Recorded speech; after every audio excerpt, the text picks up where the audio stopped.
सन् 2010 को फिफा विश्वकप जुन दक्षिण अफ्रिकामा आयोजना भएको थियो, खेल प्रेमीका लागि मात्र नभएर सङ्गीत प्रेमीका लागि पनि सदाबहार बनेर रह्यो। यो विश्वकपलाई अझै पनि धेरैले यसको आधिकारिक गीत वाका वाका दिस टाइम फर अफ्रिकाको माध्यमबाट सम्झन्छन्। कोलम्बियाली गायिका सकिराले गाएको यो गीत विश्वभर नै एक एन्थिम जस्तै बनेको थियो। तर के तपाईलाई थाहा छ, यो गीतको सफलताको पछाडि एउटा यस्तो कथा छ जसले धेरैका मनमा प्रश्न खडा गरिदिएको छ। वाका वाका केवल एक गीत मात्र थिएन, यो विश्वभरि एकताको प्रतीक बन्यो। अफ्रिकी ताल, बीट र सकिराको ऊर्जावान स्वरले यो गीतलाई यति लोकप्रिय बनायो कि आज पनि खेलकुदका ठूला प्रतियोगिताहरूमा यो गुन्जिने गर्छ। यसले अफ्रिकी सङ्गीतलाई विश्व मञ्चमा ल्याउन ठूलो भूमिका खेल्यो।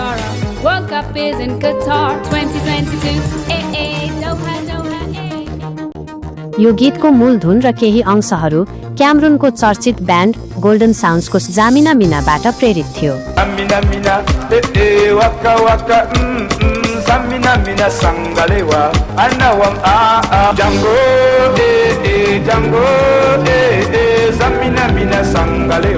जब वाका वाका विश्वभर हिट भयो तब गोल्डन साउन्डका सदस्यहरूले यसप्रति आपत्ति जनाए।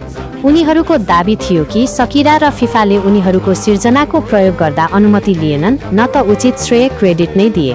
यो विषयले निकै ठूलो चर्चा पायो र लामो समयसम्म विवादमा रह्यो। कतिपयले यसलाई सांस्कृतिक चोरी, कल्चरल एप्रोप्रिएसनको संज्ञा पनि दिए। यस विवादका बीच सकिराले विभिन्न अन्तर्वार्ताहरूमा आफ्नो भनाइ राखेकी छिन्। उनको पक्षबाट पटक पटक स्पष्टीकरण दिने प्रयास गरिएको छ। To me in the most unexpected way. I was taking a few days off in my farm in Uruguay, and I walked from the barn to the house, and on that walk, boom, it came to me. I got the lyrics and the music of the entire first verse and first pre-chorus. सकिराले बारम्बार यो स्वीकार गरेकी छिन् कि उनले यो गीत अफ्रिकी सङ्गीतबाट प्रेरित भएर बनाएकी हुन्। उनले भनिन्, मैले अफ्रिकी संस्कृतिको सम्मान गर्दै यो गीतलाई विश्व सामु चिनाउने कोसिस गरेकी हुँ। सकिराको भनाइ अनुसार उनले गीतको अधिकार फिफा र सम्बन्धित रेकर्ड लेबल मार्फत लिएकी थिइन्। उनले आफ्नो अन्तर्वार्ताहरूमा दाबी गरेकी छिन् कि यो एक व्यावसायिक सम्झौता थियो र उनले केवल आफ्नो कला प्रस्तुत गरेकी हुन्। केही वर्षपछिका अन्तर्वार्ताहरूमा उनले अफ्रिकी सङ्गीतको महत्त्वलाई स्वीकार गर्दै त्यो समयको आफ्नो उत्साह र विश्वप्रतिको आफ्नो जिम्मेवारीलाई बढी जोड दिइन्। यद्यपि गोल्डन साउन्डले पाउनुपर्ने श्रेयको विषयमा उनी प्रायः मौन देखिन्छन् वा यसलाई कानुनी प्रक्रियाको हिस्सा बताउँछिन्। वाका वाकाले फिफा विश्वकपलाई पक्कै पनि एउटा फरक उचाइमा पुर्यायो, तर यसले कलात्मक जगतमा एउटा गम्भीर बहस पनि जन्मायो। के ठूला कलाकारहरूले मौलिक सर्जकको योगदानलाई ओझेलमा पार्ने अधिकार राख्छन्?